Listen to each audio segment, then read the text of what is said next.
What's going on? Welcome to another episode of the Impel Fort Podcast. I'm your host, Leon, and I have my friends, Renee, co-host, Larry, the modified gentleman, and KP. What's going on, y'all? What's going on? Chilling. We were just catching up a little bit, so I decided to hit record so we can keep talking.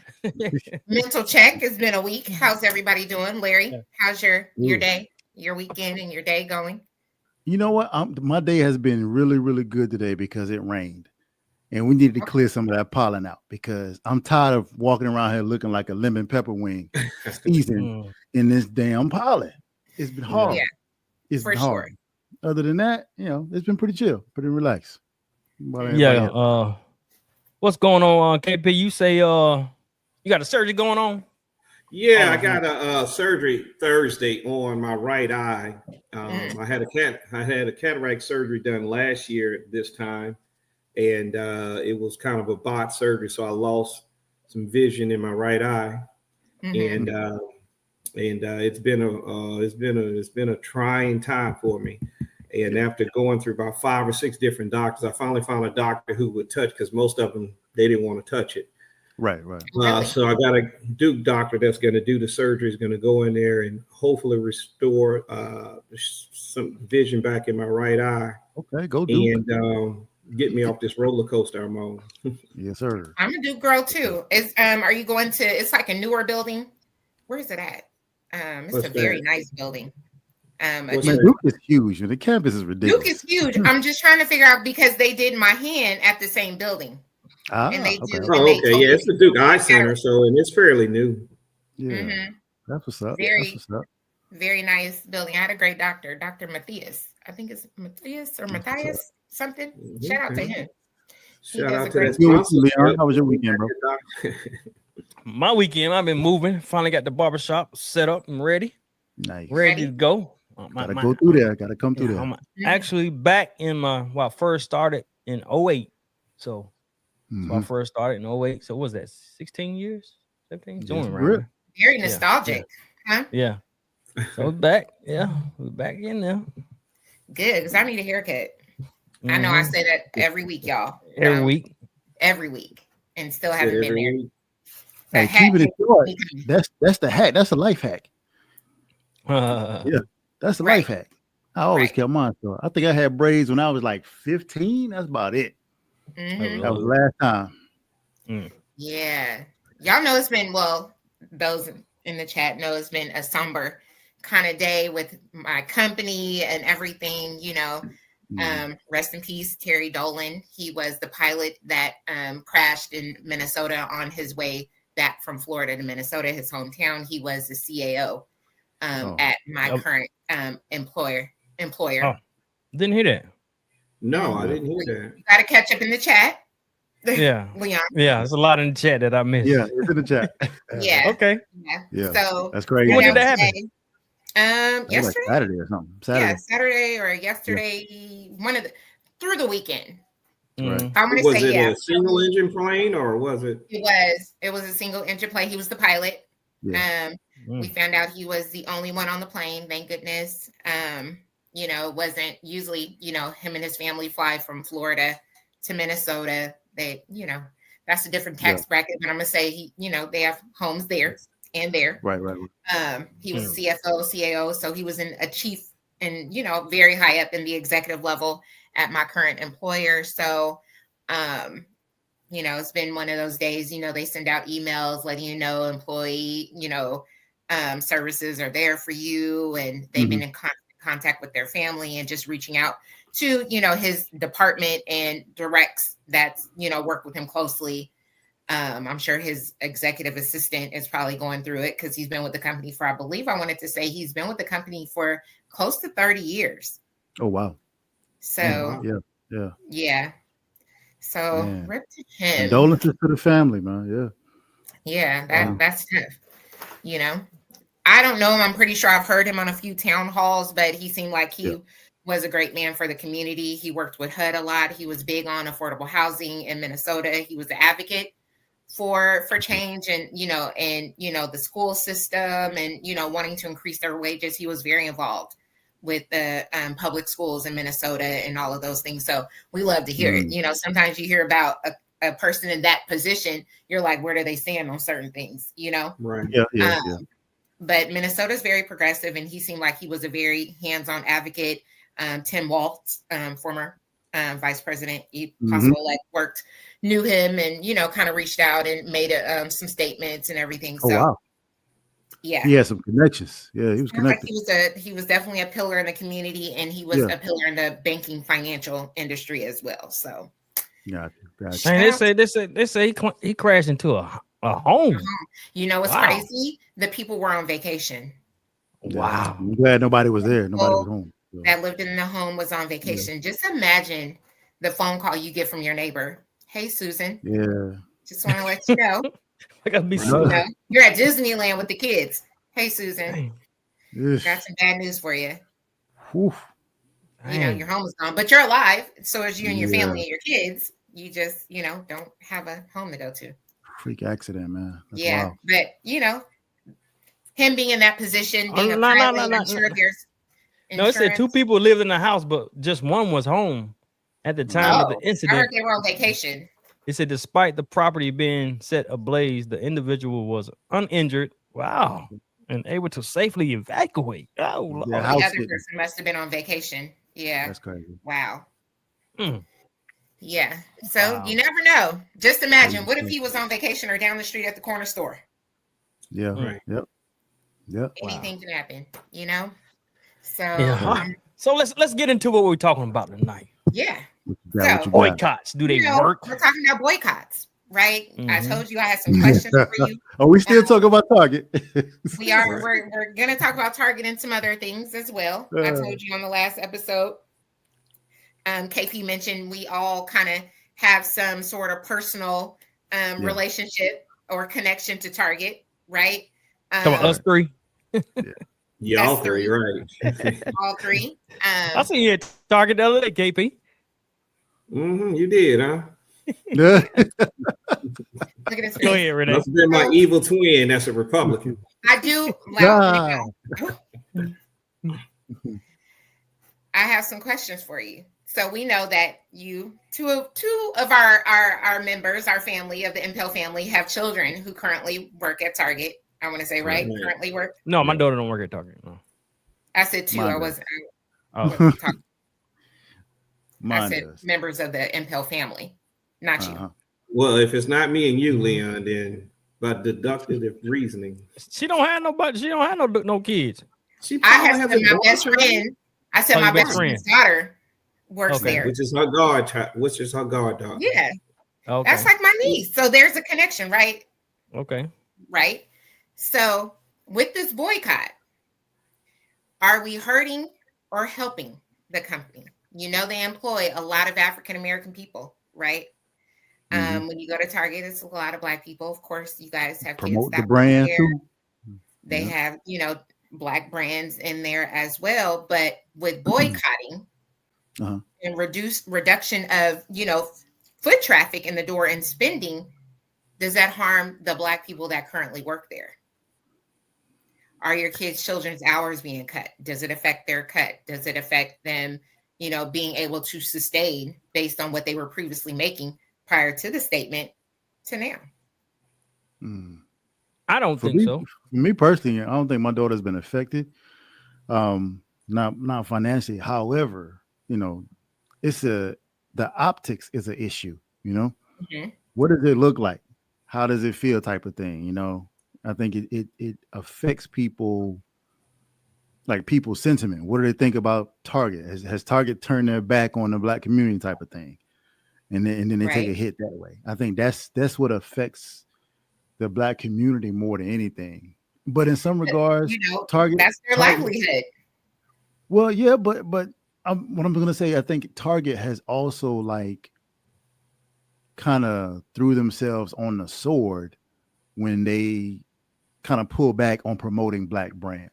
Now, I think is something that's important because that's our community getting out there, getting distribution in areas that they would have not have gotten, you know, by themselves, possibly. You know, it's kind of like a FUBU thing where FUBU struggled a lot because of distribution, trying to go up against polo and Ralph Lauren type of thing. But our community having the access and the distribution to something that Target could provide is something that our community needs. But in them saying, "Oh, we're gonna, isolate the black brands or people of color," put it that way, I think that definitely leaves a mark, and it also sends a message too. Now, has there been any talk? I know, Larry, you just said that it didn't hurt your daughter, but I haven't heard anything as far as any pay cuts. I don't think that the employees. Well, it wouldn't be necessarily pay cuts, but it would reduce future pay increases and bonuses depending on the position that you're in, right? Bonuses are based on sales, target sales that each store makes, right? Sure. At the end of their quarter or end of the year, whatever it may be. So without with the reduced traffic, are they still able to make those yearly incentives for those bonuses? That's tough because that's a case by case basis or a store by store basis. KP, but for them taking a hit, like, because what did they project? Like they lost like 15 billion or something. We're gonna get into that. I have those stats. Across stocks and everything. Okay, go ahead. Mm-hmm. Your thoughts, KP? I just it's trying to come down a two-edged sword. We want to support our kids. We love the fact that they supported Black brands. Black brands were able to launch their entrepreneurial businesses and be in an area where you can get good foot traffic. And the advertisement of the Target, you knew that people were going to go there. So we have that as a positive, and then you find out that they caved to this administration in terms of shifting away from the DEI programs. And so we're asking, does it hurt our kids that work there? And the question and the answer is no one really knows other than the kids that work there or the employees that work there. But I would say that I can't render, I don't know, because they did so much as far as support of Black businesses and hiring a lot of Black employees, but only to find out that under pressure that they will cave. And so I often say companies that decided that after George Floyd they were going to do this, and then you had these DEI initiatives come through, and then as soon as it's no longer a topic, they reduce these things or eliminate them or never given the money that they had pledged. There were a lot of companies that pledged money for these programs, but they never came. So this is what I say to the Target and the ones that are like, if that's not who you are, then it was never real in the first place. So, right. So if it's not who you are, then it's not in your moral fiber of the company that you represent. So I say that this is nothing new for us as a Black community. It's kind of like going to school with your friend, and you maintain friends, and every now and then they do come to your kid's game, right? And so they show support, and then you find out that they voted for the opposition party for president, and now you're like, well, I didn't know that that's how you really thought, that's how you really feel, and so now we're at a crossroads, right? So we're at the crossroads. So with Target is the friend you went to school with that supported you, came to your football games, came to your kids' games, and then you find out later that they supported the opposition party that directly will affect you. So was their friendship true, or was it just a placeholder till they got older and they got to the next thought process of maturation of who they really are? And so when I look at the Target, it's like, that's probably not who they were. So this is actually a good thing. So the companies that definitely stand up to this administration and press forward, then it's in their moral fiber. That's who they are as a company. And that's who we would have to now get behind. And now we don't have to guess. The good thing about this Trump presidency, you don't have to guess anymore. Okay. So yeah. That is very true. So it says, do boycotts really work, or are they just symbolic? So to Renee's point, so I just looked it up. It says I'm yes. not. You don't throw it out there. I'm not there Don't- yet. Okay, go ahead. Go ahead. I know you're gonna throw the money out. No, I ain't So gonna throw the to your money out. point- No, I'm gonna go throw the money out. Or No, I'll just go. hold on to it. Go ahead. Okay, go ahead. Hold on. So to your point, KP, I think when you hear the argument, why you hear people are like, well, you know, the Walton family, you know, people still shopping at Walmart. You knew who they were in the beginning. They've never chose the side. They've never, I mean, they've always chose the same side and they've never wavered, right? Walmart was never, and Sam's Club was never, they didn't opt in to change or, you know, to be open to look, you know, to offer DEI. Black people just happen to cater to more, I would say, urban communities, right? Yeah. They come in because with of their location and their okay. pricing. Their location and their pricing. And I think that's, you know, a lot of the arguments, because you hear people, they're like, oh, well, you boycotting Target, but you still shopping at Walmart. And it's like, it's a difference to me, right? Target chose to step up and create a change. They made a pledge to change and be more open, right? During amongst other stores, if we want to go down the chain, we can. But among other stores, they pledged to change and to ensure that their top level all the way down looked different and were diverse, right? And then I think they also pledged money, and they pledged this change to offer more, you know, minority businesses and have them in their stores. I want to say through the end of 2025. Right. That was their change that they were supposed to do. But of course, with the change in the administration, they pulled out. Now, my question is for everybody here. We've heard the statistics on DEI, right? We've heard who DEI has benefited the most, right? Which is Caucasian women, right? Correct. So, playing devil's advocate, why would we be boycotting Target because of their DEI policies when it never benefited us as Black people anyway? It benefits white women. Good point. So, That's, again, But we as Black people are, again, putting ourselves in a position where we're protecting other people outside of our own interest. Renee, go ahead, Leon. I just think, as far as blacks, I think we had it mixed up, or I guess confused what DEI really meant. I guess. No, we always knew what it meant. Yeah. The meaning of what it is got hijacked. Yeah, got hijacked. It got hijacked because what every CEO or anybody or CFO, as she lost in her company, any of them that are willing to say it, will say that diversity directly impacts your bottom line positively than being non-diverse. It's just good for business. I hear what you're saying, but I don't think a lot of Black people knew that it wasn't for us. And you're right. Well, because if you go by the words and the definition, it screens us. Right? It does. Right. It screens us. No different than the civil rights. We fought for it and got it, but Title IX, same women benefited more than everybody because they couldn't get these positions at jobs because of gender, so they benefited more than we all did. Even with civil rights, they benefited in a great number. So I think that the definition of it got hijacked, and then it got hijacked, and now it's bastardized as the code signal that is we're removing all Black stuff. Honestly, and basically that's what the messaging is, that we're removing all Black stuff. And it just so happened that the Caucasian women benefited from it. Well, those people will say, well, those are just unintended consequences for the greater good where we're trying to go. Same thing for veterans. Collateral damage. Collateral damage. And they're fine with collateral damage. Yeah. They're fine with it.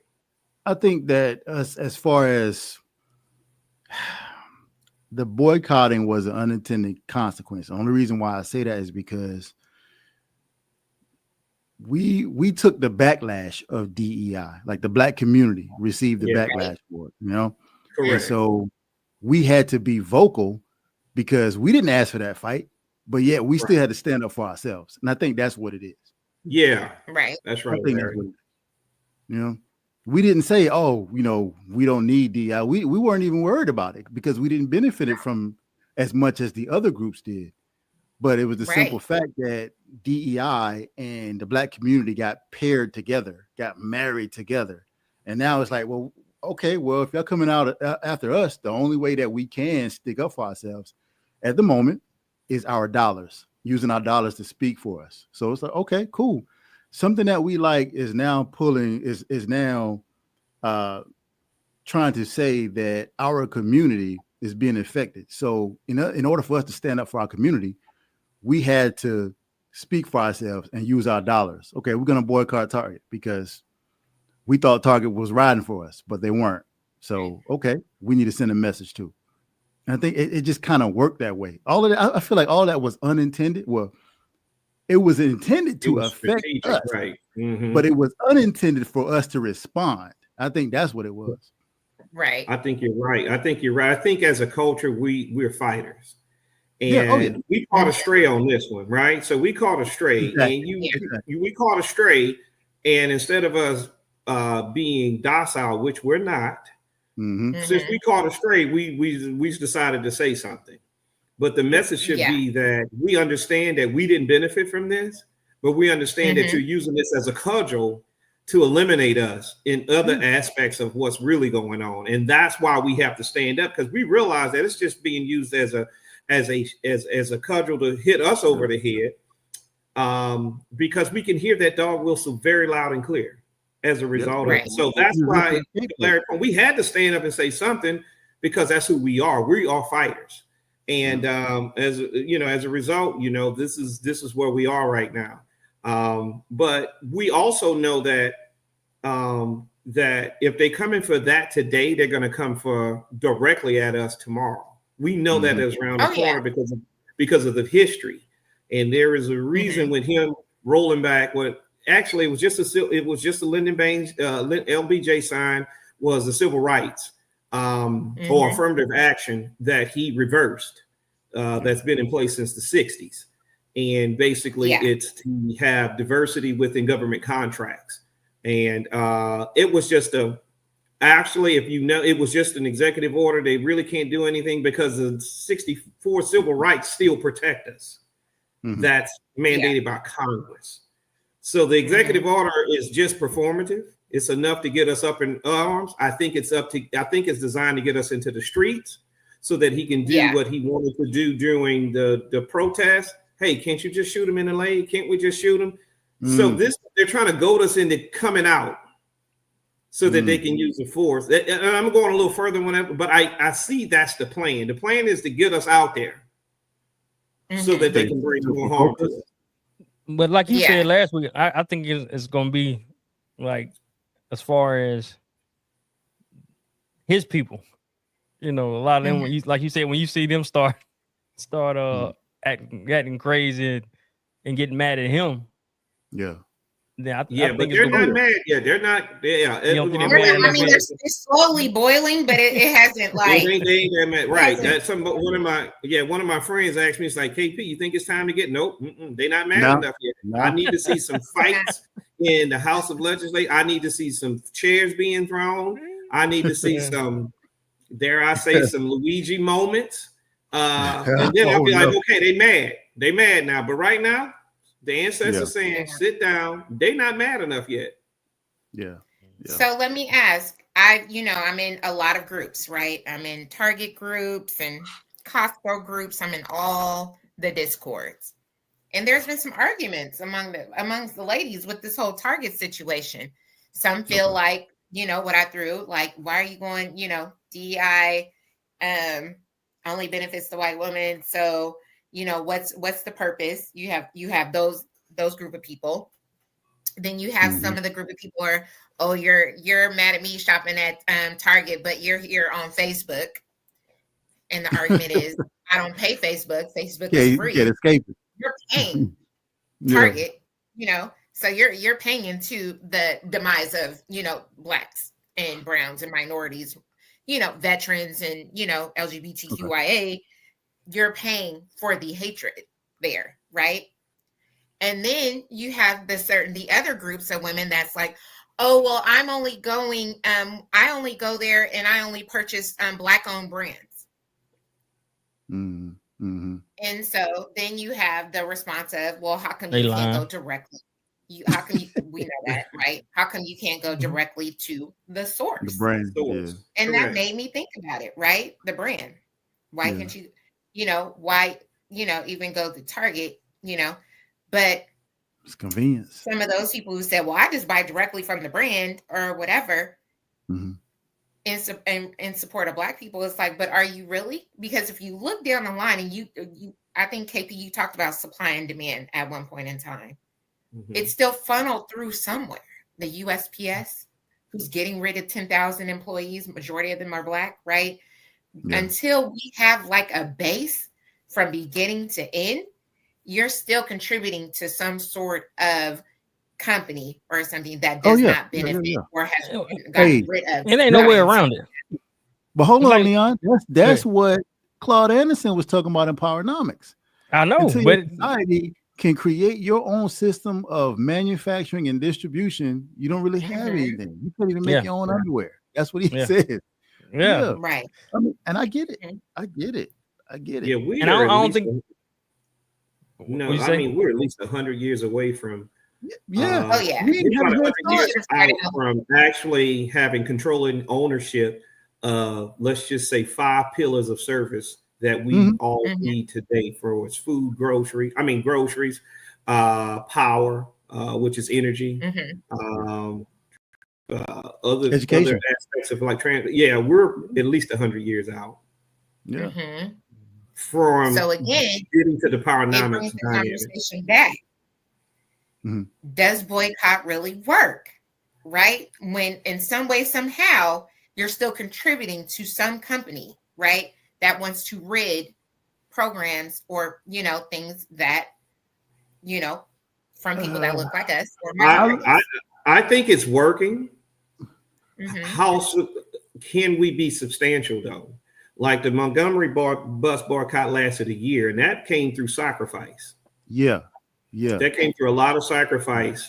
That came through people pulling together to use their vehicles. And then obviously what they started doing, sending out the slave patrols and, stopping those cars and giving those people citations so that license can be, so it's. Oh yeah. Yeah. There's different, this is just the first degree of the fight. Or the bar. And so I think do we have the sustainability is what's going to make this effective.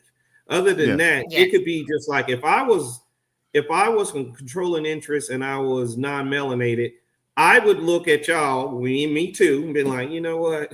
Just give it some time. They'll be back. They always do, right? They don't have the staying power, not like the ones did in the past. So I think that's what it's going to boil down to, the success rate or not. They can lose a couple of million in a quarter, but can it be over 3 quarters, which triggers a recession, right? So if we lose, if we have 3 quarters of negative growth, then that constitutes that we're in a recession as a country. Well, that will be for those businesses as well. So can we sustain what we're doing over 3 quarters? I don't know. That's very true. Leon. Well, that was my thing. That was what you say? Pull up your research. Okay, I'll go ahead and get to that then. So it says the Target boycott, spurred by the company's rollback of DEI initiatives, has a negative impact on Target employees. To your point, so with some facing financial consequences like reduced bonuses and negative impact on company morale. Yeah. Now it also says Target announced it will reduce bonuses for salaried employees, with employees receiving 87% of their eligible 2024 bonuses, a sharp decline from the previous year. I guess it does. I mean that's what happens, right? Yeah, but here's the let's peel it back a little further. You just said who took the brunt of it, right? Salary workers. That meaning that's the management team. That's the front line. That's your boots on the ground and make sure that everything is dressed right dressed. There's 3 or 4 levels above them that's not mentioned about them. And they ain't there's gonna one get touched. big one in particular is the shareholders. Well, yeah, Yes. that's who I think that's who she's. I was Well, no, I'm talking about the lower level people in the store. Level. Boots on the ground. I know they're right. Right. They're entry level. So the only thing that can happen with them with reduction of sales, right? Reduction of hours, which is reduction of money from them. Right. Then you have the floor leads, right? Some of them are salaried employees, some of the, managers or operation store managers or whatever, sit in the back. Again, it may not affect their pay, right? Because they're salaried, but it's going to affect their bonus. Exactly. Yeah. And those are, I guess it's like, that's kind of what happens. But are we protecting our people in the midst of that, right? Because that is somebody's livelihood.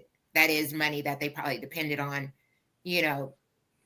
Sometimes people pre-spend or things happen, right? Are we affected? Because we could say, one of those things, dang if we do, dang if we don't. Yeah, That's what it Leon? comes down to, Leon. It's one of the things was dang if we do, dang if we don't. No. I won't say that. I won't say that. When it comes to these boycotts, man, there are certain elements that has to happen, and I think we're not seeing it all the way through. And KP, you're 100% right. Do we have the staying power to initiate this damn thing and ride it until the wheels fall off? Right. Like you need that first. But the second phase of that is what's the goal? What are we trying to get out of this that's going to help us move forward? That is the question that has never been asked, Larry. But that question has not been asked. What is the end goal? To Larry's point, their shareholders pushed back and said, you know what, end this shit now, right? Yeah. And let's go back to our diversity practices. Do we go back to, all right, we're spending money with them, knowing that program don't benefit us, it benefits you get so if they do renounce, if they were smart and they had diversity on the board, I would say, guys, listen, let's go back to it, because the people that's going to benefit looks like your wives, right? But the optics in the country is going to be that we're helping Black folks. We know we're not, right? Yeah. Right. We know we're not, and they're not going to question it, and it's going to look like it's a win. Yeah. And I agree with that. If I was not me and I was the other persuasion, that's how I would play it. And I think like that could definitely work for the companies themselves, 100%. But when it comes to our communities, how do we help ourselves going forward? Because we can't just go back to the same old. And I think that's where I would say that's where our modern communities is taking a hit, because we are so motivated to get this stuff going, but we don't have the discipline to see it through, and we don't have the planning to get the results we actually need. So when we were boycotting whatever, we should have been like, okay, if we're not giving them our money, then we need to focus on where our money can go, that can support us, that can thrive in our communities. That's what should have happened. And then hold them accountable, because we see you go to Costco now, right? It should have been like, hey, don't go Target, go here because of X, Y, and Z. I think we need to be able to go approach them and said, hey, listen, your revenue shares are going to go up. Your profitability is going to go up. We need you to do this for our community. We need programs for food vouchers. We need after school meals that maybe you guys can provide. We got to have an ask rather than boycotting over here and following in here, but not asking here, hey, this is what we want for doing X, Y, Z. We're not doing that because we don't have. The only communication I heard about this boycott is Pastor Jamal Bryant, and he does lay out the why, but he doesn't lay out what is the end result. Yeah, right. And like, another what thing, would be his conversation if because his goal is like, I want to speak to the CEO. I don't want to speak to your diversity agent or your head of HR. I want to speak to the CEO and have a conversation. And get what? But check this out, though. One thing that I didn't care for throughout this is the fact that we took the money from Target, and we just moved it over to Costco's, basically. You know. Oh, don't talk about Renee's That is, store. What's wrong with you? let me bring you some stats Oh, on okay, it. okay. Thank you, Larry. Yeah. That's Thank you, Renee's Larry, store. for What's wrong bringing with that you, up. Larry? Segue.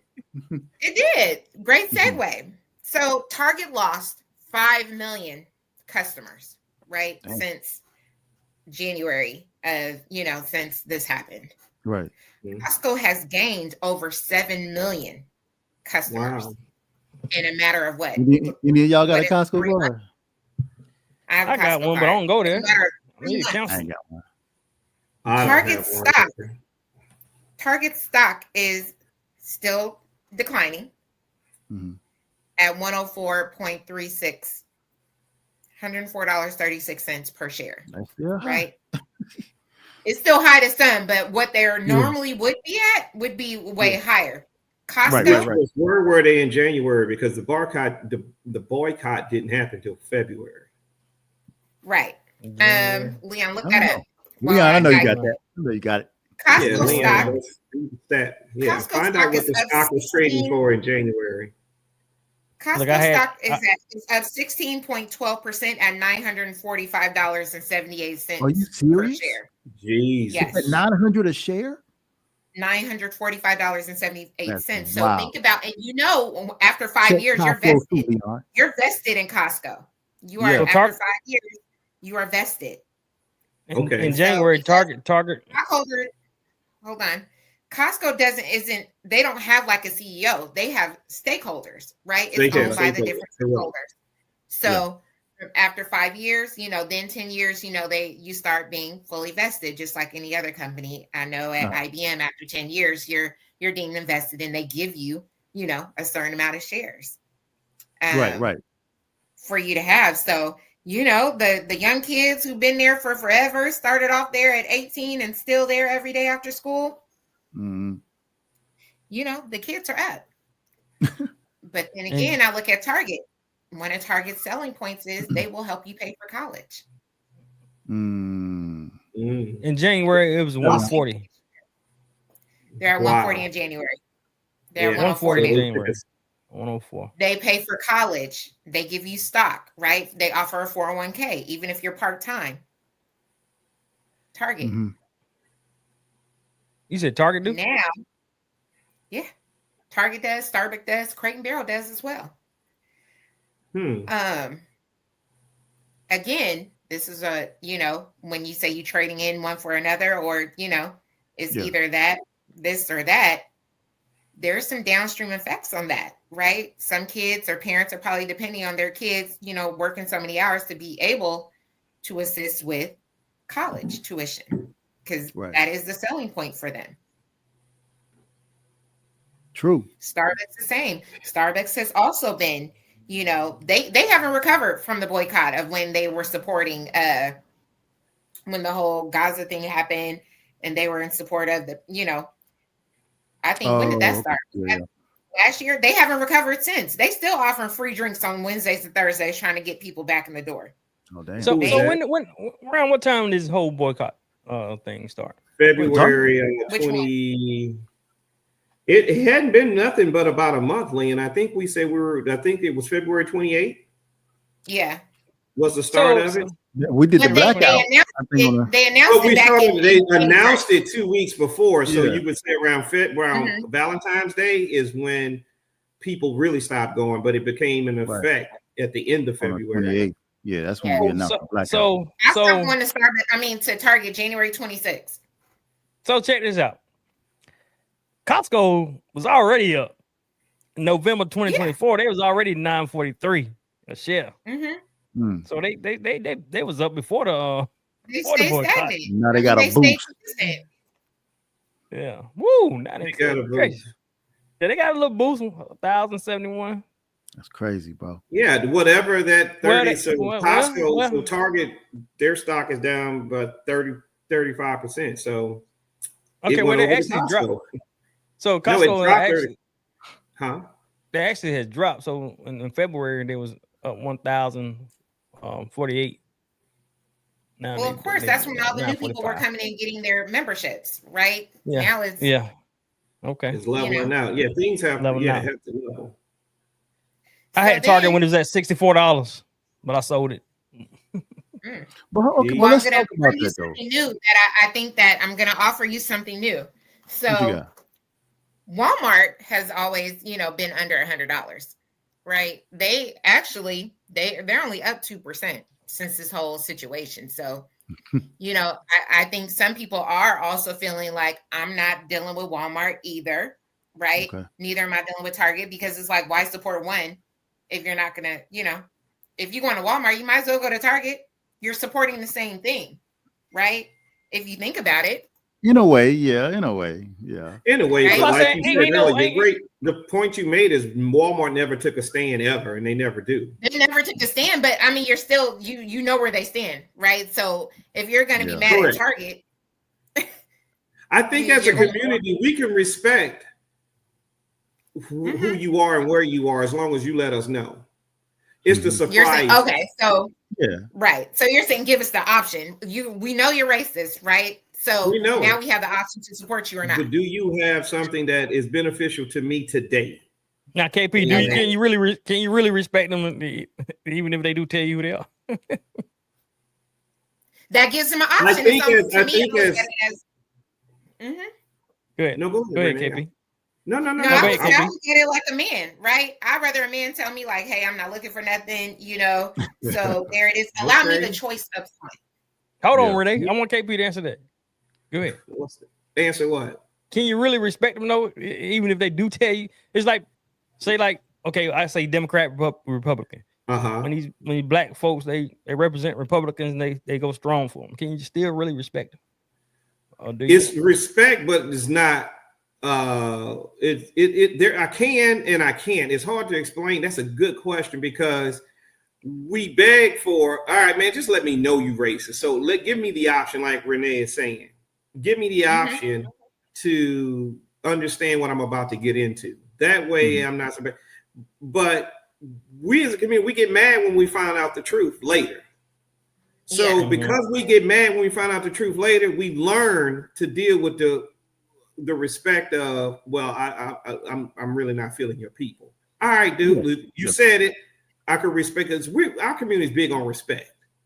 Yeah. And so Because if you let me know how you are right now, if you give me the choice, okay, cool. I can respect you now. Now I you can gave me a respect that. choice. right, gave when me you a don't give me a I'm gonna choice, fuck with you or not. exactly. Yeah. Yeah. Exactly. It's one thing, and if you bite me, that's on me because you already Right. told me who you were. Yeah. But if Let me I thinking you were friendly and you bite me, then now I'm mad, right? That's what I was saying earlier.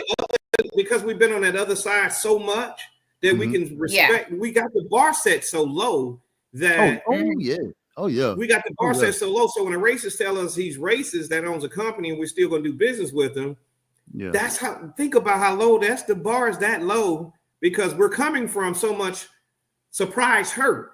Like, oh man, I didn't know you was, and now and so we got the bar set so low.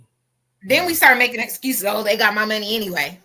I already paid for a year free shipping, so I might as well use it. It's always now. But hold up though. That part right there goes back to KP's point earlier about is the community willing to put in the sacrifice? Right. Hey, because you can cancel that shit. Like, hey, cancel that right now. You know what I mean? Like, let's be honest. Yeah. So I got Target same day. But you know who we're great at. You know who we're great at boycotting and canceling, and we are 100 for 100. Black businesses. Yeah. Oh, yeah. Let me 100 for 100. Yeah. Let me get there. Oh, you got that on? Oh, you got that on the notes too? Oh yeah. Okay. Please. Okay.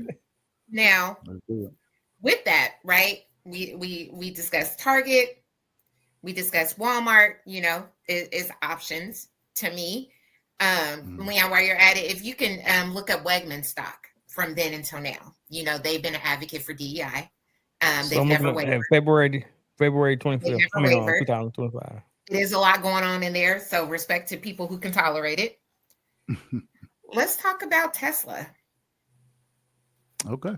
When I said I'm in a lot of groups, I'm in the black. I was in the black girls who Hold love on, Tesla. Wait. Before I don't think this is part of your question, but Tesla, black people drive Teslas. Cringe. How do you feel about that? Do y'all think they're? So I was talking to a guy, and he said people think that he's a Republican or supports Elon and Trump because he has a Tesla. I wouldn't necessarily say that I would automatically think that, but I would automatically think that. Because let me tell you something, Elon really has never wavered.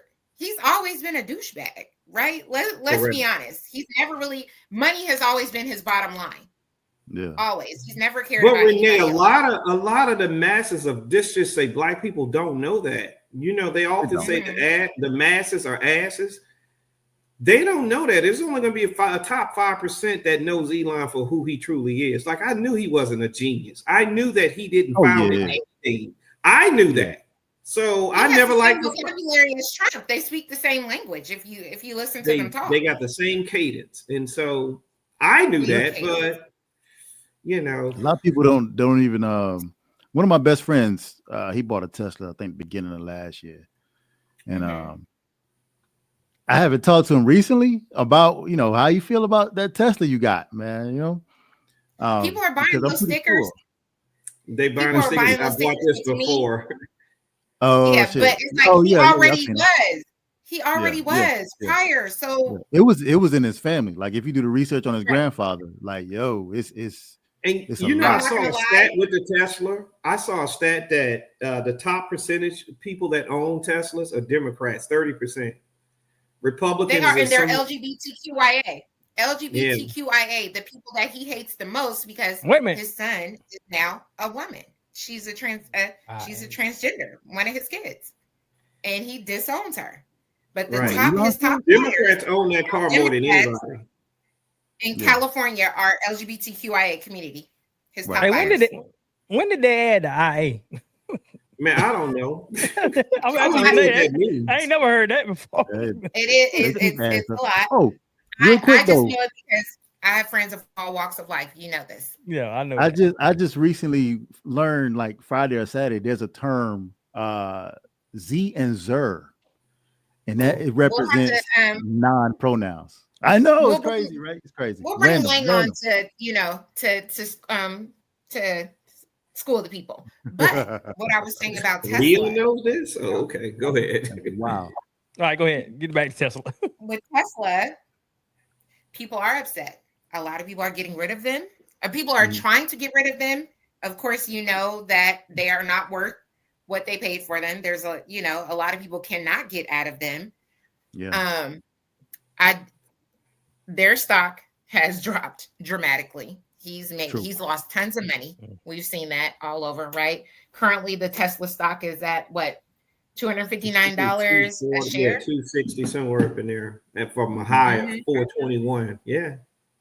At one point, it was way higher, And then a lot of people who have this cyber truck is really upset because they bought it at $100,000 and $200 something thousand, and now they're only worth like $40,000 and $60,000, and you can't get out of it, right? Who's going to assume that amount of negative equity if you're trying to trade it in? So a lot of buyers are, they have buyer's remorse, right? They're embarrassed.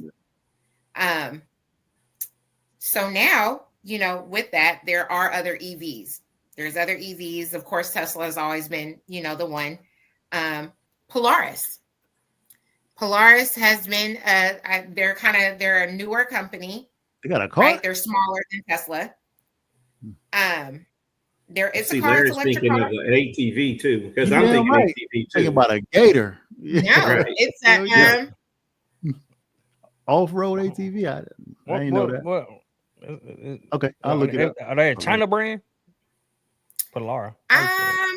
PILAR or something different? PLAR. Pilar. It's Polaris. Got Polaris. Oh, Polaris. Yeah, Polaris. Polaris. So is it the same though, Renee? Is it the same? It's an EV. They're the same. I mean, they're not similar in style, but they offer the same thing at a lower price. But what they're jumping in and saying, because they're a newer company, right? They're coming in and saying, hey, You want to get rid of your Tesla? We'll give you $4,000.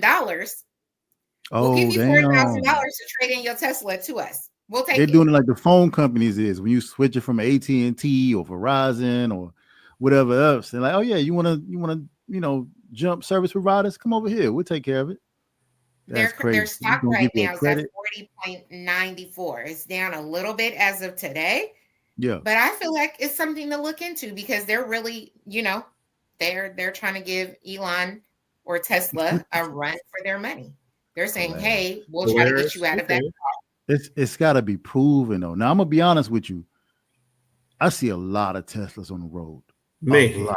Like a lot. Well, they were giving them away. You could have bought one at Hertz for like $18,000. They were the rental company. So a good friend of mine who definitely don't like Elon, he bought him and his wife does with it on the side. They do DoorDash and all that. He said, man, I paid $22,000 for this car, man.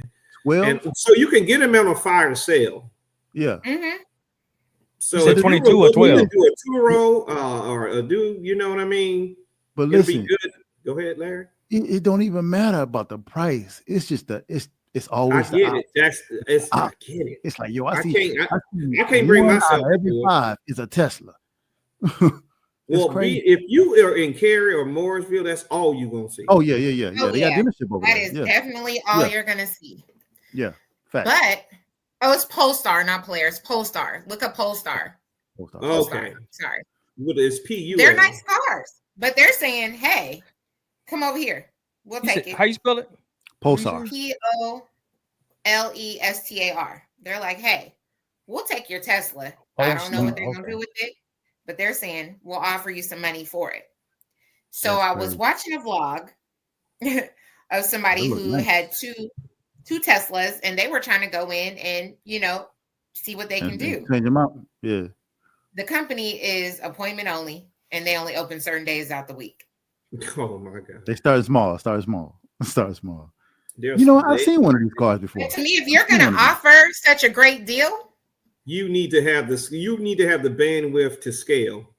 Yeah. There you go. Exactly, and they're nice. They look nice. This car, does nice. Just bopping your gums. I think I've seen that car. I think it's got a light all the way across the front of it, right? Is it something like the ones I saw with those wide front? Mm-hmm. They're very nice. They're nice.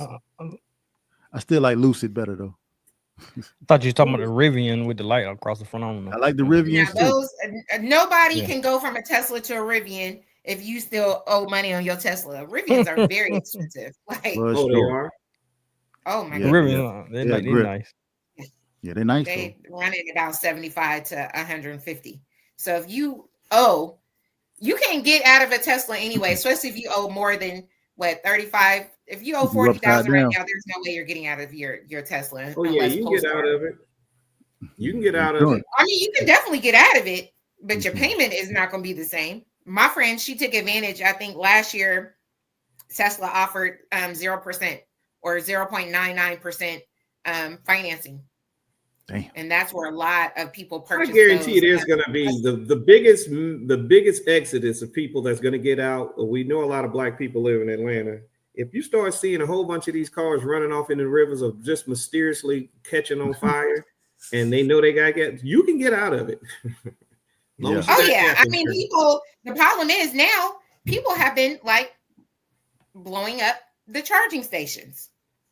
So that's where Elon had came out and setting Molotovs and bombs. That's just unfortunate. Yeah, that's just. Did y'all hear about the auto driver? Was the self-driving feature that they have? For some of them, it's like, okay, if the self-driving feature is engaged, but it detects like there's an oncoming incident or accident about to happen, the self-driving feature will disengage.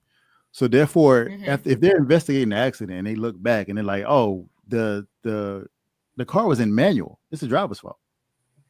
Because the auto feature also, he got smart, because when you have electric, cars and vehicles, they were previously governed, right? So you had to report all of the different issues that you have with Right. those cars. Now with him working, being, you know, a part, I don't even know. Vice President Elon, What? Vice President Musk can no longer has to report issues and accidents that happen with his car because he dismantled. Exactly. Wasn't people That getting part big tax write-offs or something for buying a Tesla? Was You can get Yeah, a you get lot like of a tax $6,000. taxes. This is yeah, because of the weight of it is over 5,500 pounds. Yeah, and people They were were putting getting it, no, they were you talk about the cyber. yeah, they were getting No, you like talk about the truck, right? huh? both of them, You all of them. You No, can get incentives all from their any of that cars, stuff. all their cars above Yeah. 5,500 in weight because of them damn batteries. So so for whatever reason, you know what? It's crazy to me how that car, as heavy it is, can get a. Think about how it gets a tax break of about 6,000. I think it's 7,000, and it's more detrimental to the taxpayers' funded roads because it is heavier, right? Right. So when it's heavier, the reason why you have to pay so much when you own an 18-wheeler, I had a business, and you have to pay the end because you're creating so much wear and tear to the road. They have to recoup some of the money back from you. In this case, this car is heavier than a regular car, so it's directly beating the road up, and they're giving you money for it, right? Yeah, So it's something's quirky about that. That's you know, that's the way I kind of think about it. Also, the other incentives of it being electric, right? It was the whole thing of being electric, and that's where it. But they hit it is hiding in plain sight. Yeah, they're giving the incentives for it being electric and being over a certain pound. Right. Because there are some electric cars, some American cars, the BMW, they're not over that weight and they're hybrids. They're electric and they're gas, but they're not over that. They're not over that. 100%. It's like buying a washer and dryer, right? You know how they say you can write those off at the end of the year if you buy a certain, you know, high efficiency. The energy efficient one? Yeah. Yeah. You can, I didn't know that. Next time, baby. Right. See next time. Next time. There you go. We got about 2 weeks left. But yeah, I think Black people who drive Teslas, I think people are looking at them a little bit crazy. It is a little bit cringe to like you driving that. I do when I do on the other end too, because people are damaging, you know, other people's cars, and it's really not their fault, really. It's not. I mean, they bought the car, right? I do when I see people driving Teslas. I do wonder how they feel now. I want to ask them, and I know there's a certain individual at our church, Leon, that just purchased a car from the Tesla. See now they asking for the smoke. If you bought your car in 2022 or 2023 and you didn't know Elon was going to be crazy, but if you're a January purchaser, I think he's had it. You gonna get that. You should get that smoke. I think he's had it a little before. But they actually had Teslas before all that. But as far as the Cybertruck, they had. I'm talking about as far as the Cybertruck, they didn't have. Yeah, I mean the whole announcement behind it. Announcement. Announcement of what? What are you guys talking about? That they bought a Tesla. Sometimes people they get some. I mean that's a big ordeal, right? It's a very expensive car, and this is your first expensive car, and you want to, you want to celebrate that you made it. Unfortunately, it just wasn't the car. That ain't the one to celebrate right there. I don't want to say,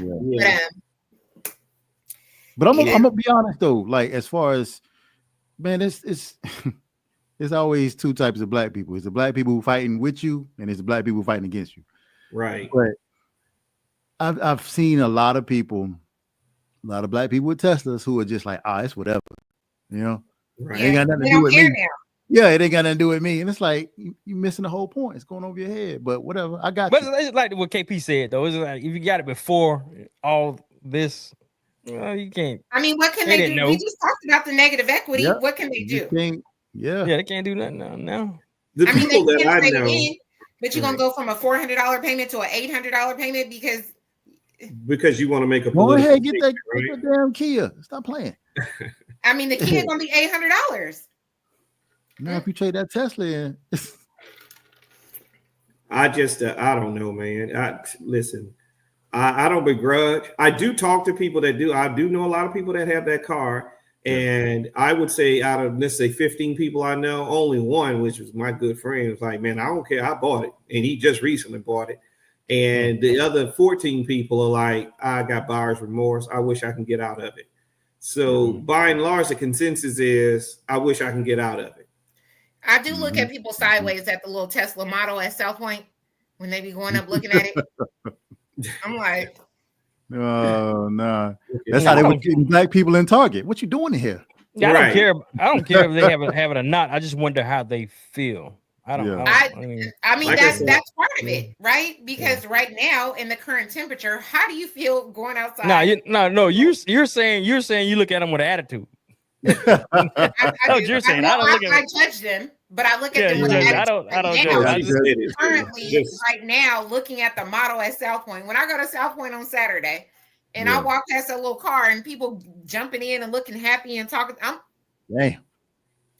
I feel like that bird, that bird, when I show you that thing on Instagram, when it was like the people trying to sneak in the Target and the bird was like, cuckoo. Oh, yeah. Do y'all know the latest about tariffs? The tariffs? I haven't been keeping up with anything in the last couple of days. Yeah. So that leads me to my next thing of cars and tariffs. That's another. You got on the list too? Well, it affects it because ironically, there's only one car on the list that will not be affected by the tariffs. Crazy, right? Because it's built where? Where's it built? Where's it built? Well, where it's more about where it's assembled, I imagine. Where is it assembled, and mainly where is it? I have no idea. I want to say Mexico. And Texas. California and Texas. Go figure. Is where Chrysler is. Because I saw a stat that the percentage of the car, they did a percentage of the car being built and then assembled. And most of them, all the American cars, all the pieces are not built here. Right. No. They're shipped here to complete the assemble. Yeah. Yes. And so the only car that's built here that doesn't is the damn Tesla. That's 100%. But they're going to have issues trying to sell it across the border between Canada and Mexico. Not really, because they were saying the highest. I was looking to I follow different car dealerships because my time is almost up next year, and one of the famous, or I would not say famous, but I would say a guy who sells a lot of like luxury cars. He has a lot of Cybertrucks on his lot. He says a lot of people buy them. He said people in the United States aren't buying them, so he knows that's not his target audience. Yeah, but buys them. Who? He said who? Dubai. Okay. He sells a lot. He ships a lot of them to Dubai. Really? He ships a lot of them to Africa. I wouldn't see them shits going to Dubai. You gotta remember, it's status. It's a status, and Dubai is all status. Yeah, yes. they killing it with the Range Rovers and Land Rovers over there. But how many? I mean, but it's an all-American car. It's an all-American car, right? It's shipped. It's exclusive. Not everybody. They don't have a Tesla. Renee, I hear that, but unlike here in the United States, the sales are down on Tesla. But I hear in Europe and all those other competing countries that it's really down. Like they're really down. Like they're really not. It's more status symbol in like Qatar and all. Where it's. Okay, you're talking about those type places. Okay. Mm-hmm. So look, it says right here. I didn't notice that Trump has repeatedly called April the 2nd, which is what, 2 days? Tuesday? Liberation Day. Wednesday. I mean, if you want to call it Tesla Day and it's a federal holiday, I work for a bank. I'll take it. No, he said Liberation Day with promises to roll out a set of tariffs or taxes on imports from other countries. So this is supposed to take effect Wednesday? I think Wednesday. You gotta remember, like KP said, the only car that is made and assembled here is the Tesla. Is the Tesla. He's going to force people to buy them. Yeah, there you go. He's trying to encourage more Americans to buy American. When just 2 years ago, he talked about the mandate, talking about Gavin and Newsom in California, and they trying to make you buy EVs. And it's bad. Everything was bad until $270 million showed up in his campaign. Now, it's good. It's good now. Yeah. I mean, I've never seen a president have like a sale of cars on, car sale. You ain't supposed to be like that. It's not, man. He's violating so many, The simple fact that Elon can have a seat within the government and also have contracts within the government and not be a conflict of interest. It's no different than a senator or a congressman presiding over a company that they can write legislature in their area and not get the insider trading kicked off. You know what I mean? It's similar to what KP brought up and last week about our good sis Jasmine Crockett, right? Oh, yeah. What would be any different? She handled that case for years, right? Now it's coming to fruition. You're saying she can't get paid because she's a part of Congress? That's crazy. What would be any different? Well, Democrats are going to follow by the rules. So she said she would quit. She would resign and, try to run back for her seat. And she'll get her either seat back. win a special election or, or wait till it comes back up. But because they're going to play by the rules because the Democrats and Liberal Party is good for they're the ones that do the canceling. Republicans don't cancel anything. They don't cancel anything. They don't cancel nothing. If you think about it, they really don't cancel anything. So it's just the Democrats that cancel. They will cancel you or cancel a thing. So I don't know. As we circle back to boycotts, I have to ask. Are they effective? Well, if there's sustainability and if it's directly affecting, the only way it depends. So if we're boycotting a entity, it can be effective. What happened? No, I was just saying they can be effective if right. planned properly. So right now we're in the first phase of there's a drop in the market for them as far as market shares. What are we going to deem as effective? So no one can answer that because we don't know what is effective. Right. Right. So that is very true. Yeah. And we don't really know the expectation, right? Also, have we held Costco accountable? No. We got an expectation. The fact is, and that where it comes with the planning, that when we boycott something, we should be trying to get the results that we are being denied. Right? They said, "Hey, we're going to take this away from you." Has that happened yet with Target, or are they no? KP said, so if we win, based off of what we have inscribed as the winning point, but was not been said, if we win this, then they introduce DEI programs back. Who benefits from that? And again, not even us. Again, this country has benefited off the backs of our free labor. They benefited off of the backs of sharecropping, where they was kind of like stolen labor, and now everything that we force this country to be great in, we fight for it, and everybody benefits from it except us. And so this is just a classic example of what's happening right now. The end result, which we don't know, but we do know, if I was white man and I was on the board, I would say, hey, let's install our DEI initiative, because we know who it directly benefits, and it's going to be Cody's wife, right? And the optics will look good for the media, like, hey, we're pushing back against the Trump organization or whatever. But I just sent my CFO to the White House on a backdoor channel, like, hey, this is what we're going to do. This is we're not going to pledge any money, but this is what we're going to do. And that way that you stay out of the crosshairs of Trump and his administration or his people. And you look good in front of Black people that said, oh, we forced them to the table to bring back the DEI, but we don't win. Right. We're not going to win anything. It actually happens that way too. I don't think boycotts are effective like they were years ago. I don't we think had a plan. I don't think we had a plan. We'll do it for that quick second and that's it. Yeah.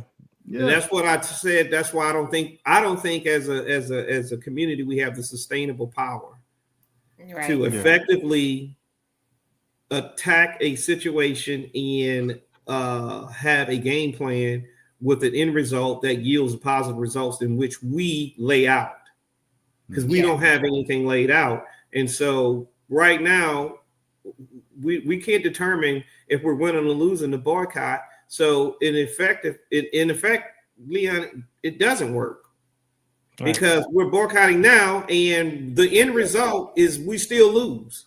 I was just about to ask the question: should we continue? Well, not we, because I don't be boycotting. But should people still continue to There you boycott? go, KP. Looking There's at your Teslas the answer. other day. Only one way. Only one way we can do this. We're gonna just have to tell the ushers to lock the doors. And we gotta get that money. We gotta get that money. Gotta get that money. Run me that bag.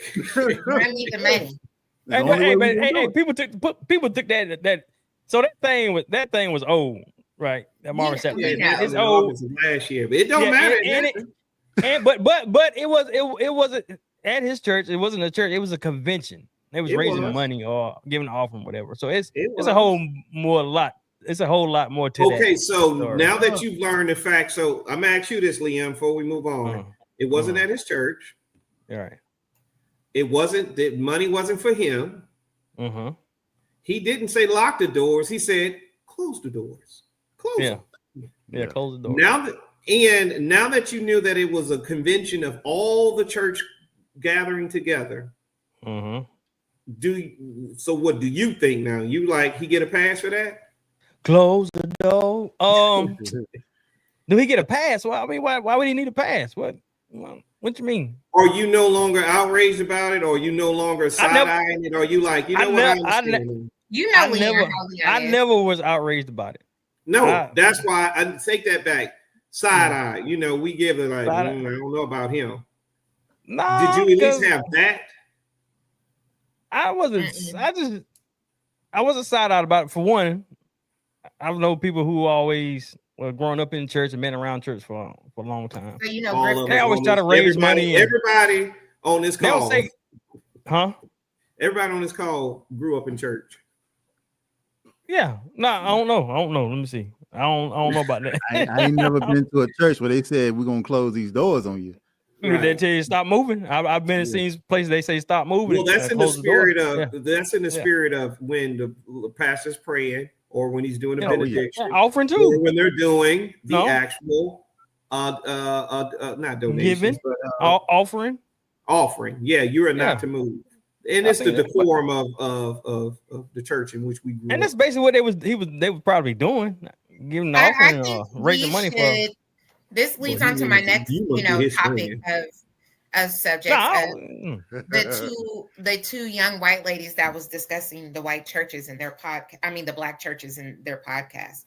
I would really like to talk about this on the next episode of Impel Forward podcast. The two young white ladies podcast where they said only black preachers only preach on prosperity. Oh, that's okay. All right. So Paula White and Jimmy. Okay. All right. Joel Osteen. Peter Popoff. Not all. Tell you this. I know we have to send KP the clip in the group chat, Leon, because that's going to be the next subject. Not all of them though. You can't group everybody in one basket. Not all. Leon, I mean, they group everyone in one basket. That's Larry, I feel like I'm in a soldier store, and then so they'd be like, "What kind of Negro are you?" You can't group. You can't group in all, and you can't put them all in one basket. All of them don't do that. KP, we love Leon for who he is. He brings a different perspective. Look, I ain't gonna agree on everything. No, we're not asking you to agree. I know. But you don't need to be the lawyer for everybody. Yeah, KP was pointing out white pastors that also. That's where we're gonna talk about in the next episode. I was talking about you, Renee. I wasn't talking about what he said. I'm talking about what you said. What I said about the ladies, the two ladies. I know that's what they said. Read your text message, please. Yeah, it's what too podcast much in is this? Call him daddy. I can't remember. I gotta go back. It's in our chat. Larry saw it. He commented. Yeah. I look at it. Go back and read, Leon. Catch up. Yeah, I gotta catch up. KP said he didn't want all them notifications. I didn't know how it goes. It's all day. It's all day. So if you want to join the chat, KP, speak up now. It sounds like that's where I'm gonna get my talking points. That's where you get them from. A little bit of homework in there. If you read them. Yeah, if you read them. If you I read read them. them. Yeah. No, I Trust your book. shade on Leon. Yeah, Mhm. yeah, if you read them, yeah, but I don't. You might have more time than me. But yeah, I be.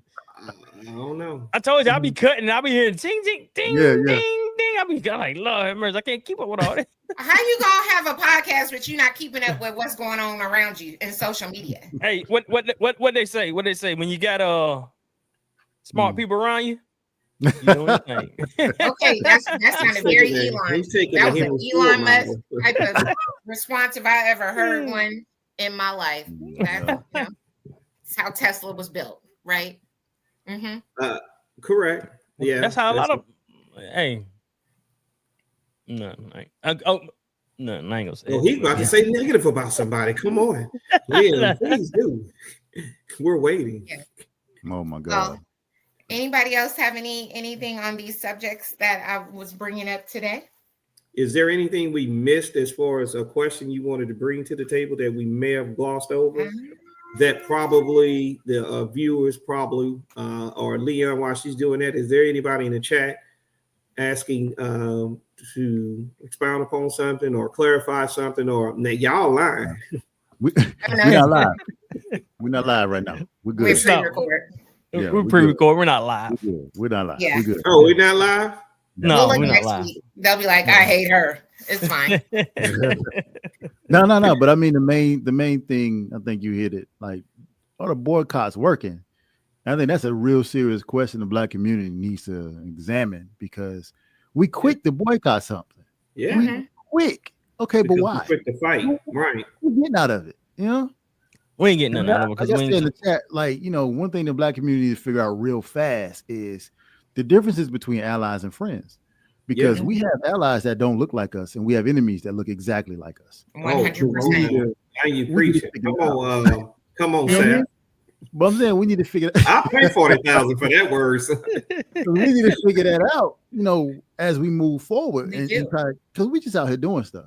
But also, I think to KP's point is we need to start demanding something. Look how much business we brought Costco. Demanding, but demanding it from who? Facts. Like back to what KP said, when we boycott them and give our money to some of us. Costco, right? No, I ain't talking about Costco. I'm talking about black people. Black people have moved to Costco. Right. Got to move to Costco. No. And you know what? That's a failure on the dying leadership that we have now with Ben Crump and Reverend Al Sharpton, because they come on, why you keep talking about Ben Crump, man?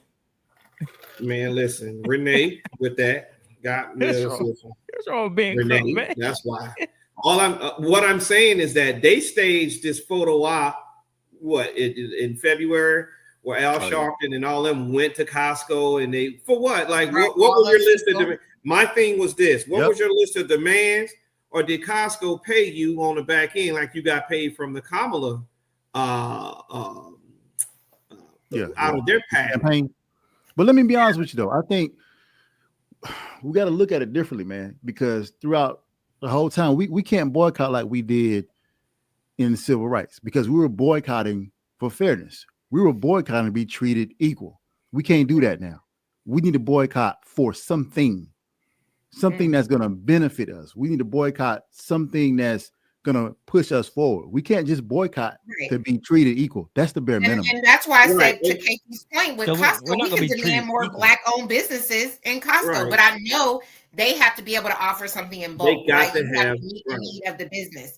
But I think we need to, some of the people at Target, bulk up. Tabitha Brown, I'm going to need you to have 2 big jumbo bottles of shampoo and come to Target, and we're gonna buy it, right? And I think where we're getting lost as this is that we can name the boycotts from the 50s, 60s, and some of them in the 70s. We can name them. It's only about 2 or 3 of them. I promise you. The other things that we were doing is we were like the Student Nonviolent Coordinating Committee. We were doing stagings or lock-ins. We were fighting for the right to sit at the Woolco counter. We were fighting for the right to be not come into the back door. We were fighting for the right to get rid of these whites only water fountains. So if we really look at it, we're not very skilled at boycotting, other than the one that we did was the Montgomery, Alabama boycott, and the sanitation there in Baton Rouge, which was the first one he won with the sanitation workers and getting them to be able to unionize and all those things. And other than that, there's not many boycotts that you can think. And both of those were by Martin Luther King. So if you think in terms of, we're really not good at boycotting because we didn't do many, and the ones we did do, it did have an end result because we had a fervent leader at the time, right? Now that we don't have that leader, we need the guidance, and maybe it's me, maybe it's Larry, maybe it's both of us that say, no, this is bullshit. We need to have an end goal. This is where we're going. These are our list of demands when we get there, right? And so, so by Al Sharpton and them going to Costco's and doing that photo op, it should have been, all right, we're glad you guys came. We and the team are going to go sit with the Costco's board, and we're going to give them our list of demands for X revenue going up so much and doing this for the community and things like that. That's what should have happened. But that didn't happen. Yeah. It's kind of like I would like Obama. to see some Black-owned brands and I don't know if they're doing it. I don't know. But I would like for them to start pitching more to Costco. I've seen like Shea Moisture there and there. There's maybe 5 or 6. But it would have to, well, again, we'll all have to be in lockstep. And if you think about it, we're going to have to create our system of boycotting and features and benefits, and then what's going to be the end result? Because we don't have it now. And like I said, we're good at fighting to be at these people's dinner counter and eat this bland ass food, right? Which we probably shouldn't have. But those were the fights that we were fighting, and we were fighting for equal pay. We were fighting for jobs. We were fighting for these. So we knew the end result. Right. With boycotts, we don't know the end result because we're not very good at it. I shouldn't say we're not very good at it. We don't have enough time in doing it, and so that we have a I mean, if you look at what Bayard Rustin and MLK and all them that they did with the Alabama boys, they had a start and they had an end, and I think they kind of made it up along the way to get the results that they were going to get. But y'all were talking about that. There's always so unintended consequences because y'all talk about Claude Anderson in his book. I don't know if it's in his book, but they owned a bus company, and because of the boycott, they lost their business. So you talking? I was just about to ask or say that he said that we should have been fighting to be equal. We should have stayed separated. Yeah, I mean, if you were Dr. Claude Anderson and his family in the 60s, and you were telling like, no, y'all don't boycott, you're gonna look like a black Republican today that's fighting to keep Teslas. Yeah, that's how you're gonna look. It's like, hey, y'all boycotting these Teslas and these values. I have a partnership with Leon or Elon, where I wholesale some of the vehicles. Me and my family, we've been making a pretty mint. If y'all start doing this, you're gonna hurt this black family.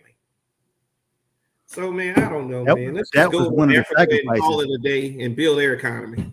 That was one of the sacrifices. That's what I said. Everywhere we go, we lose. It's like that's what I said earlier. I said, "Dang if we do, dang if we don't." Larry said, "No." That's why he don't. That's why Leon don't. He don't contribute to boycotts. I told you, Harriet would have left him. But the thing is, but it's like I said, we going in circles, even with voting, going in circles. Because it's proper planning, man. Like if you look at police shootings, right? And then we riot and protest. What are we rioting and protesting for? Police reform, right? Better training, things like that. Like we know what the result should be. We have a goal. Yeah, yeah, but we can't just be out here boycotting stuff because somebody treat us wrong. I mean, we can boycott, but what's the point? What we gonna do with it? The goal is if they treat us wrong, we're not gonna go to that establishment, right? Anymore. But if we go to Cracker Barrel and we get treated badly, now we're boycotting Cracker Barrel. What we're gonna win by that? Right. What's the plan? What's I don't care. You win nothing, but I no longer, I just will no longer frequent your establishment, right? I get that, but do we win or do they win because they probably didn't want us there in the first place? Right. Dr. John Henry Clark, man, he said something that always stuck with me. He says the black people are very ceremonious people with no substance. And that sat with me for a long time, because we jump towards doing something, but not the follow through is where the execution is where we lack, It's like, oh yeah, I agree with that. I agree. Yeah, I think that I think we were better. I think that they were better than it. I think they were better at it than we are because we were spoiled as that we were spoiled, not spoiled in a sense, but I think that the generation before us and before them, they were just better at it. And we just they had no other choices, man. They had no other choices. That's what I'm saying. We have so many choices. Everything has monopolized our economy, right? And they've made it harder for us to do these certain things. Facts. Yes. Because you can boycott Facebook and just go to Instagram. Well, you can boycott one of these apps and go to another one. You can boycott this and go to YouTube. And that's the thing, though. But these companies, they own all of it, so it's like they're gonna get their money one way or the other. But we need to look. It's like I said earlier. If I was on the other persuasion, I wouldn't worry. Y'all wouldn't worry me one bit. I'd be like, y'all will be back because y'all always do. And that's what I feel like Target. The reason why they haven't came out and made a statement, really, or they lied about their profit being down. They lied about their profit being down. Right, they got staying power. Yeah, how many of us wanted? Listen, how many of us call ourselves boycotting Gucci when they had the little monkey thing, right? Some of us boycotted Gucci because number one, you couldn't afford it. So it's like, yeah, I'm boycotting, right? So that was an easy boycott. But guess what? About 3 months after that, we was right back at the Gucci store. Right back at it, yeah. Because they know we don't have staying power. Yeah. And that's a critique on myself and my community. We don't have staying power.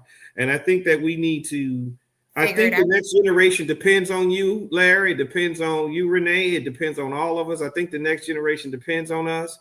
And I don't know how we effectively come together on certain topics and have a strategic plan and what we want as the end result. I don't know if we did. It's kind of like when we got Obama, we just kind of we didn't ever demand anything from him. No. So look, that's what I'm gonna go back to voting. And got Obama. Everybody was Obama black. He Then we get back to not even back, but now we're here.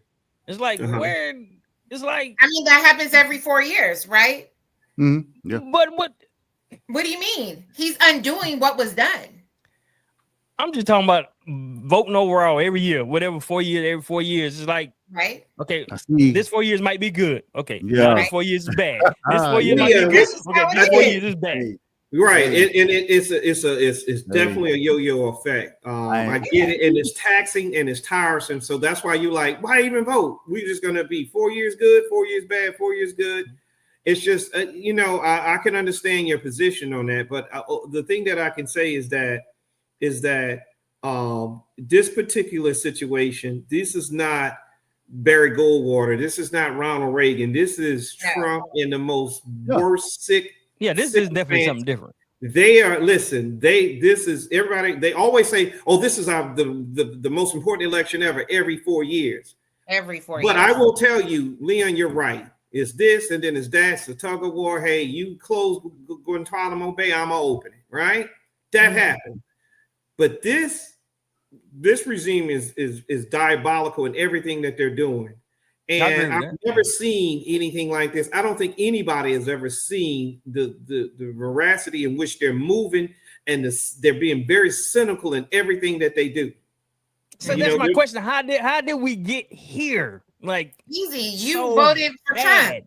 Hey, yo. I ain't vote for no Trump. Yo. How did we get here? How did we get here? Because we got here. If you want to form a collective, how we got here, it started with 2020 with Biden. There was no strategic plan in place to present someone other than Kamala that could have been a more viable candidate for Trump. I think Kamala runs circles around him, but that's because I identify a Black mom and I trust a Black woman in the seat. But I'm a Black man. I trust her, right? But your Asian, your other people, they do not see that. Matter of fact, Black women, they're so jealous of Black women that if you really look at how even their white friends, some people from other places, they do not respect Black women whatsoever. And you already know you're going to get it from most of the white male. So that was a losing. If that was going to be the strategy, I would have said, no, we can't put. I would love to see her there, but not against you. You're going against a person that appeals to their worst nature, which is who they are and what they are. And he's speaking directly to them, like, we're going to make America great again. You know, it's going to be this and it's that. And you cannot put a regular candidate up against it because you got to stifle vote trim him. When you say a regular candidate, are you talking about Kamala? Do you think she was strong enough? No, she was definitely strong. If you go back and listen to the debate and you go back and listen to her answers on on a lot of things that were going on when they asked her, she gave the most clear and concise. When you go listen to her take on the Israel-Palestinian thing, she said what she would do, and she told you exactly what Trump would do. Yeah. And if you go back and look at it, she was dead on the money, right? And when you ask her about different things, infrastructure and things like that, she gave clear and concise answers. And he gave, when asked about childcare, he was like, well, we had Ivanka and it's going to be the tariffs. They're going to make. That's how he answered it. He has never fully explained tariffs to knowing. He just made it sound like Right. He made it sound like everybody else was going to pay for it and not us. If you notice, he ran the tariffs. Everybody who believed him, right? That's a Jim Crow lie. Yeah. So if you go back and listen to, so she was definitely more qualified. She definitely could have ran this country. And there are a lot of things that is happening today that would have not happened had she been in place. Now, would it been an advancement of the Black community? I don't know, but we do know that there won't be a de-advancement, meaning that it took us 100 years to put this thing together, from 1865 to 1965 to get civil rights. It took us 100 years, and within a swoop of a pen, that can be admonished and erased, and that's what he's trying to do, because it's easier to tear a building down than to build it. Yeah. And so, 100%. I mean, now he's looking at the Black National Museum. He wants. Yeah, he's directly and he named it. I think I asked that question on the last podcast. Had they been looking at it? So they finally said. So he's recently talking about it now. Oh, okay. That's crazy. Well, the thing is that he definitely brings that. I think there's 21 Smithsonian museums, and he directly names that in his executive order. And he talks about divisive history that divides America. We want to get rid of it. Right. You cannot go to that without. If you see that as divisive, then you are just racist. That's what it is. But and once again, I don't think that's it. I think this is. But like you said though, even though we was talking about this in the barbershop. Even though I don't think that is his doing or saying, he's still with them people. He's still he's pushing the pen and signing the paper. Yeah. He's compliant. He's like, sure. Yeah. It's the if you're not racist, then let's just say you're a married man and you're not a cheater, right? And somebody's coming at you, be like, hey, you want to get together, and you're like, no, that's not who I am. But if you claim you're not a cheater, but then come to find out you got 5 side pieces, that's who you are. That's who you are. Yeah. Right. Even though in the public sphere you look as a happily married man, publicly you're not. You really get down like that. So if Trump is not racist and somebody bring him some racist stuff, then he'd be like, hold on now, boy, I don't get down. Right. But if you are, in fact, that, and somebody bring it to you, like, yeah, let that ride. Well, what I'm saying, I'm not saying he's not racist. What I'm saying is all this stuff that's coming up, I don't think he's thinking he even thought about or wrote any of this stuff. people just pushing him to do it, and he just doing it. Listen, I'm not saying he's not Leon, racist, though. listen, you're right. And let's just give you that. Let's just say he's not thinking of it, he's not doing it. The point is that that whether they bring it to him or not, he's seeing it happen and he's not saying anything or doing anything. Yeah. So that in fact makes him culpable, or that he is actually orchestrating it. Yeah, it's because the gaslighting for me. There are certain things you can't bring to me as a friend because you know me. You get what I'm saying? Yeah. And there's certain things that you can like, hey man, I went ahead and did this. I know I didn't get to ask you, but I did it because I know you. And that's what his cabinet is doing. Whether he's doing it or not, he's not stopping it. Right. Yeah, I agree. And he's agreeing with it. He's agreeing with it. And he's doubling down on it. Yeah, that's what I'm saying. It's only in that executive order, he specifically said that an African American, he specifically targeted that one. And I haven't even been there yet. You're sad. I ain't been there 88. Let's plan a trip. Let's do it. We gotta plan a trip. I went. Wow. We need to go. I went, but we didn't go to the bottom floor. We went to the basement. Yeah, I heard that. I heard you gotta start from there. Yeah, I need to know. It was too black for you. No, I asked my daughters and them, they didn't want to go, and my wife, they didn't want to go, so we didn't go. Okay. I'm down. Hey, look, I'm blacker than you. Hey, I be, I'll be what's the word I'm looking for? No, what's the word I'm looking for? He is a troll. Yeah, he is a troll for real. Word, not solid. I can't think of it, but I be toning myself down on this podcast. You always want to play devil's advocate, and that's why. No, I'm not playing. No, it's really not devil's advocate. I'm just. You like to present. You like to present another perspective to. He does, which makes us think a little bit. And that's good. I feel like, but it's questions to things that he wants to know about because he slightly low key feels that way, but he just wants to get the perspective of somebody else. Look, one thing about me. No. One thing about me ain't no slightly low key feel away. If I feel away, I feel away. I tell you that. So don't say that. No, that's one thing about me. I'm gonna say what I got to say and when I want to say it, how I want to say it. We know. Trust me. They've never experienced you and I arguing at all. Yeah. We battled it out. But yeah, this was a great conversation. I look forward to more. So no more boycotting.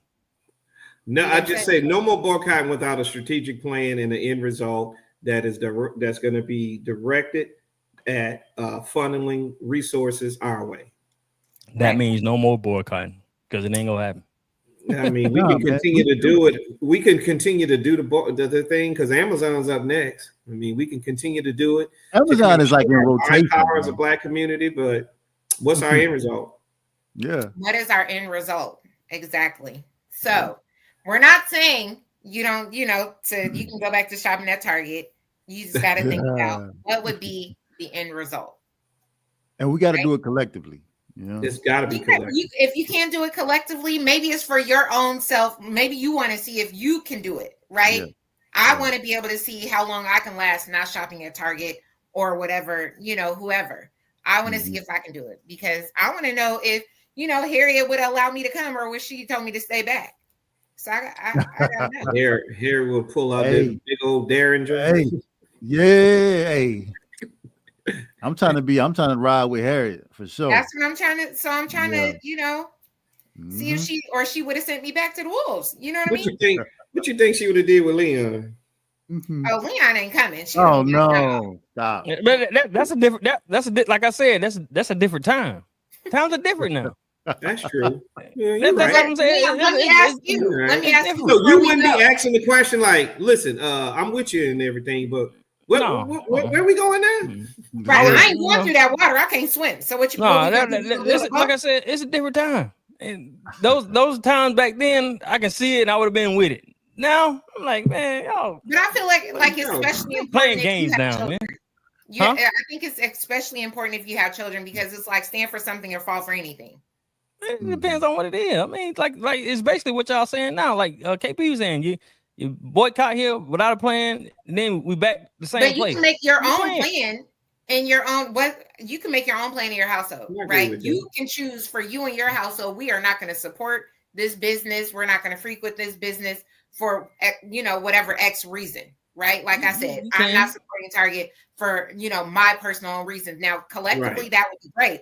But if not, then I want to be able to stand in my truth and say what Correct. I say.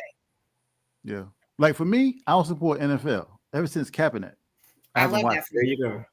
I haven't Mhm. But watched NFL. so I would ask, what's your end result? Because he's not getting signed and he's old. I mean, you True. want him True. signed now? And the other But thing, if does you it look at have the to? Does optics, he have to have he an had end Hold result? on. Hold on. Can Let he him just finish. not like how he Hold was on, treated? Renee. Let him finish. Go ahead, KB. Well, when you have this is like a David and Goliath type of situation, Mm. And for my thing is like I cannot personally make demands towards the NFL, but I know I don't have the support, And I right. mean, just doing other research, you find they did way more worse stuff than Kaepernick, way more worse stuff with black athletes and CTE and giving them lower benefits for having CTE. Like they did way more stuff than Kaepernick. But for me personally, to caveat what Renee is saying, like you don't have to give that company your individual support. And I think that's where I stand with it. But So but I get it. you look at it though, you still got a lot of black people playing the sport. True. That's them to play that sport. I mean, but But I understand. I do understand that's your personal yeah. thing you're doing. But I definitely see where he's going with it. I was just asking the question, like, what was your end yeah. result for not? Because everybody kind of boycotted because of the Kaepernick situation. But Yeah. Larry, what's your end result? Because this would have to be personal because you cannot get to the commissioner, nor can I. Right? We don't have the platform. Yeah, So exactly. what will be your personal end result that you will see, and then you're like, okay, because we got more black quarterbacks today than we had when he stopped playing. Well, Yeah. You the had league black is like quarterbacks in these Super Bowls back 75% in, black. huh? I was saying the league itself is like 75% black. No doubt, no doubt. But what I'm saying is, since he left, and I'm not making it. Listen, I'm with you. I swear to God, I'm with you. Oh I'm no, just getting. I'm with you. But the reason I thought that I would boycott it for that very reason, but I thought about it in the terms of where I'm at today. Okay, what do I want? What do I want? Do I want them to be able to have a political platform on a private business page, meaning that players should be able to voice their opinions or voice their political concerns without retribution? Do I want that, or do I want you would have to say what you want to see, right? Right. So when I looked at it that way, and I was like, well, they're not going to hire him back. And every year passes, quarterbacks, he's older, and he hadn't been in the pocket. So even if he brought him, the best thing they could have done was brought him back 4 years later. And he would have sucked because he's been out of, he was good. Because remember, he went to the Super Bowl. He was one play from winning. But if you're not in the system for 4 years and you bring him back, he's not going to be very good. It's going to take him some time to get up to speed and get up to scale. Meanwhile, he's steady aging. Oh, yeah. And then you wouldn't have had to worry about losing your black viewership. You wouldn't have to worry about, that's why I say this is why diversity matters, because if you had somebody black on the in the NFL making it, looking at it this way, then it would be like, hey, he's right. Let's bring him back and give him a chance. Because 9 times out of 10, but now that he's older and he hadn't been playing, he's not going to be very good. And then when he becomes, when it looks like it may get good, he's still aging. So he has a small window anyway. And we as the NFL, we win. Blacks feel like they win. Kumbaya. That would be the only end result. So when I thought about it that way, it's like, no, I don't want to see that because it makes him look worse. Because now you got the white guys and be like, told you, he was sorry. He sucked. Look. But he did try to come back. 137 yards and 4 interceptions. And it makes their argument why he was benched. Yeah. And he did try to make numerous attempts to get back into the NFL. No, he did. But yeah, he but did. The thing is, when you come from a point where it's like, oh man, I see he's trying to do something positive, but he's being targeted for it. So I am gonna, I'm gonna give him my support. We fight everybody's battles. Yeah, I'm gonna give him my support. But then when you look at it, it's like, yo, I'm supporting him for not trying to, go with the system. But Right. damn, now he's trying to submit back to the system again. Now he want to get back in. Yeah. So it's like, Right. Well, here's that the means thing, you, though. that means you should have kept watching. But here's Larry? the thing, though, Larry. Huh? He wasn't pro. He was not protesting the NFL. He was protesting police brutality and all those things. So it became about the NFL, which they hijacked it and they mucked up the water. So it looks like he was being disrespectful to his employer. When really and truly, all he was saying is, I don't like the way black and brown people are being shot down in the streets for a simple traffic stop. And that's really what it was. That's what it was, But Trump had something to say about that too back in the day. Huh? I said Trump was talking about that too back in the day. He kind of added some more fuel to that fire. He did. He said when they kneel against our anthem, I'll tell them get that son of a bitch off the field. He said that, and they made it about the anthem. Remember, they always hijack our narratives. Yeah. They always hijack them. Yep. So when I got to all that, when the waters got murky, I was like, you know what? Let me just start back watching. Oh no, man! No, I haven't watched, bro. I mean, you got what? Like you said, 75%, maybe more. Yeah, probably more. Yeah. Black. Yeah, probably. Yeah, it's getting up there. That's his personal views on it, right? It's not stopping the money coming in, but he's just showing his support of he doesn't like how the NFL treated, black and brown people. So therefore, he's going to opt out and watching it. I think it speaks volume when you teach your kids and family members something. It may not be collective, but at least they know that, hey, my dad, he stood for something and he stood on business. Yeah. And the crazy part is, like, you still have to believe in something, even if, like, that situation itself turns the corner. And what I mean by that was when Kaepernick tried to get back in the damn league. And I'm like, bro, like, what you doing? Like, so many people supporting you and you still trying to go back and, like, please give me a shot. Please give me a chance. Like, come on, bro. Let it go, man. Like, so did he really stand on something? You know what I mean? Yeah. You start to question that. You start to question that. I wouldn't. You stand for something. You can stand for him on his behalf. He's still trying to feed his family. But that's the thing is, you have to stand firm when others waver. Mm-hmm. Yeah. There you go. Leon, you hear that? I don't care nothing about that. I stand firm on what I stand firm on. Just like you said. Just like you said. Did he really stand firm if he wanted to get back the way he was? They would kick him out from. Yeah, that ain't nothing. But he's saying that. He's saying that for him and how he. Yeah, I stand firm on. I stand firm on. He stand firm on. Stand firm. Like you said, it's your personal. If I'm ever disrespected someplace, you can goddamn guarantee I ain't coming back. Exactly. Larry, that's why we're on the same. Yeah, Larry, we're on the same page. I mean, we're on the same page. I agree. Man, listen, Leon talking that noise, but he been boycotting. His team been boycotting winning. Hey, man. Hey, man. Exactly. So he's part of a boycott. So don't let him fool you. I don't ever put too much stock in them no more. Allegedly. Oh, now you're gonna cut bait. I know. You see him, man. Y'all see him. You don't ever hear me talking about them. No, somebody you don't. People ask me who my team is. I tell them, but I don't be like, we're gonna do this next year. We're gonna do that next year. Like you got some Cowboy fans. They every year we go win the Super Bowl. I don't be like that. No. I can agree with Leon. Really not like Leon. Still think Leon let play over there. He carried it. He carried it from childhood, and so that's his team. When we get a team, from my point of view, and I see then you gonna be back on it. Okay. Yeah. I mean, I'm still a Cowboy fan now. Don't get me wrong, but I just don't. I'm not delusional. You're not a delusional fan. No, right, I can speak up for you on that. He does not really. Yeah. He may not watch a game. No, I watch the game now, but. Well, that's news to me. Yeah, I watched the game. You're part of a boycott. Like I said, you're part of a boycott already. I watched the game. Yeah. Larry, if it makes you feel any better, I don't watch football neither. But I mean, I really didn't watch it beforehand, but I haven't really indulged. I'm sorry, man. Harriet would have shot me. I grew up playing. Yeah, I grew up playing football. Listen, Larry, you and Renee would have been with Harriet going into the promised land. I'd have got shot. That's it. That's You it. know? Take me with you. I would have If rolled with you him. would have got Come on, shot. sis. I'd have got on this topic. I would have Yeah. got shot because I started back watching and betting on them. Mhm. Mm. Yeah. Hey, but I'm telling you, that's why we need to figure out who our allies and enemies first before we make our move. Because you can't tell everybody you're playing. Because some people in there just ready to sabotage it. So Very Correct. true. you feel me? Mhm.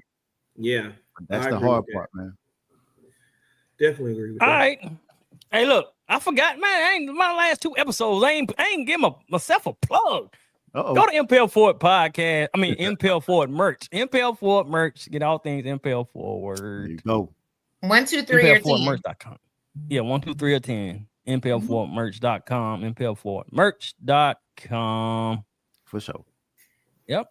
Well, there you have it for another episode of the Impel Forward A good podcast. one, too. Remember, Good one. seize the opportunity to grasp your dream. All right, y'all.